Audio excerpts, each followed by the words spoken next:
Hi, I'm Al Bundy here at the New Jersey Capitol, visiting with state legislators, talking about what's going on here in Trenton. This is a special edition of Meet the Leaders, brought to you by Altice USA. Now joining me is Assemblyman Kevin Rooney. Tell me a little bit about your district. How you doing? Yes, I represent the 40th District, which encompasses Passaic, Morris, Essex, and Bergen County. You got some in the northern section. You got some suburban and urban. We do. It's a great district. All right, given that, one of the big issues here is about affordability and how we make the state more affordable. What ideas do you have to help make New Jersey a little bit more affordable to live in? I know state taxes or property taxes is a big issue. It's one of the biggest components. As a former mayor, it's one of the things we dealt with on a daily basis. Look, we need to look at everything in the state right now, from pension reform to health care. One of the biggest problems right now is the seniors cannot afford to stay in the state where they grew up. More importantly, our children can't stay there. Yeah, the millennials are moving out. Look, as a father of 4, a grandfather of 2, it's very difficult. I have 3 of my 4 children living with us, along with my 2 grandchildren, trying to allow them to save money so they can stay in the state in which I grew up, my grandparents, my parents grew up. That's the thing we want to do. Everything in our power to allow our children to stay here. So you said part of the real concerns, you got to look at everything. You can't look at just one or two things. It's a holistic approach. We need to look at everything. But we need to sit down and really work on this. We can't just talk about it, because if we do, we're going to fail. Another issue that I think you were supposed to talk about today was the minimum wage. And I think it's been tabled for today's discussion. But I understand there's some modifications already to make sure that small business can work with an increased minimum wage. Where are you at on this issue? There's some carve-outs right now in the original bill. We do need to have some carve-outs. Specifically, I've seen seasonal workers, we've seen, under 18 businesses with 10 or less employees, but I think we need to do more. So you think there needs to be some type of exception there? We do, absolutely. And again, I'm hopeful that the legislative leadership on the other side comes back to us with a bill that we can vote for. Okay. And Hal Worth and myself and a colleague of mine, we put up an additional bill which gets us to a lower amount than the 15, but it starts to increase where we are today. You're in favor of phasing it in? Absolutely. We can't do this all at once.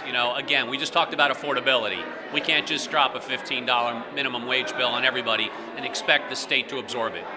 Another issue is legalizing recreational marijuana. I thought that we set up a commission, and that, in a sense, has it moving ahead? Or well, I sat on the committee. I was part of the 26-member committee. Quite frankly, I voted no on the bill. I don't think the state is ready yet. Are you weighing in on social justice issues? Are you weighing in on home rule issues? Well, here's the first stuff. If this was just about social injustice issues, we would have no tax on it, right? It would be a typical sales tax. We would allow people to grow it on their own property, similar to what you can do with beer. You can brew your own beer. You can have your own mini distillery, right? So there's a lot of things that we're not doing if it's totally about social injustice. This is about money. Okay. And so we need to look at it differently. We also need to give our police officers the tools. So if they pull someone over for drug driving, they can actually look at it and quantify whether that person really has taken a drug. I'm under the impression that the police chiefs are against this bill. Police chiefs are against it. Not only them, but the Sheriff's Association, the PBA at large are against it. So we need to give them the tools before we just jump into this. How about home rule in this issue? Because I understand some communities have already passed bills banning recreation. There's about 90 towns right now, including the town in which I live in, that has banned it. Does that work? Look, we don't want to force the issue on someone else. That's not what the state's about. We want to look any piece of legislation and do the right thing. And we're not there yet. We will. Look, we're going to be there at some point, whether it's next year or 2 years down the road, but we're not there yet. The opioid crisis, which is directly or indirectly related in some cases. Some people think that, marijuana might be a gateway drug to other harder drugs, but we have a serious crisis here. We know some of that is prescription, but at the same time, even opioid, there's some street business going on with that world. Where are you with this chronic, critical problem? Well, look, I've faced this issue, as a former mayor, and I faced it here in the legislature. I've sat in on many hearings and before many panels. And I tell you, I ask the question every time, from recovering addicts that are currently dealing with the substance abuse issue, their siblings, their spouses, their care providers. And I ask them, do you think we should legalize marijuana? 90% of the time, everyone in that audience is a no. So they recognize that it has an impact. It is a gateway to some extreme. And a lot of people will disagree with me on that. But we have a crisis here with opiate issues. Substance abuse, mental health. We need to look at it and seriously take a look at it.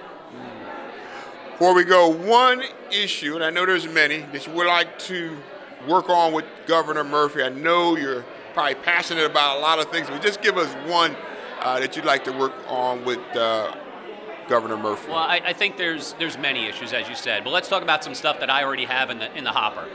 So back when we had Governor Christie, I had a piece of legislation, a Superfund bill, that passed both houses.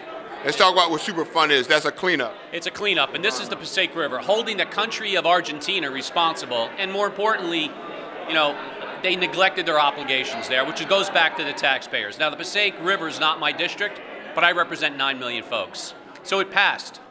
Governor Christie conditionally vetoed it. It passed again this year, and Governor Murphy conditionally vetoed it. It's my understanding it may come back up today. And I'm hopeful that if it does, with the CV that the governor has, that we can actually move this piece of legislation forward. But on a tangential note... Yeah, before you go there, tell us what the problems or the environmental... Look, there's a Superfund bill issue that reflects a dioxin cleanup that has to occur in the Passaic River. And right now, there's an obligation on the companies that were involved to pay that obligation and go out there and actually clean it up, so our residents can enjoy the Passaic River, the basin. We've found dioxin from this cleanup issue all the way down to Florida, in the fish and crabs. So we need to do that. But I have a bill right now you may find interesting. What is the state animal in New Jersey? Do you know? I have no idea. It's the horse. Okay. Now, wouldn't you think we should have a license plate that recognizes that? It's our state animal. Isn't there a few other states already have a horse? They certainly do, but we're in New Jersey. So the bill I have right now is to recognize our state animal. More importantly, that money will go for therapeutic riding for special needs and also for our wounded warriors. Now, now you're sure that that's not going to promote the racetracks? No, it's nothing to do with racetracks. It has to do with, you know, really giving back. Look, last year we made the bog turtle, you know, our state reptile. We've already had the horse as the state animal.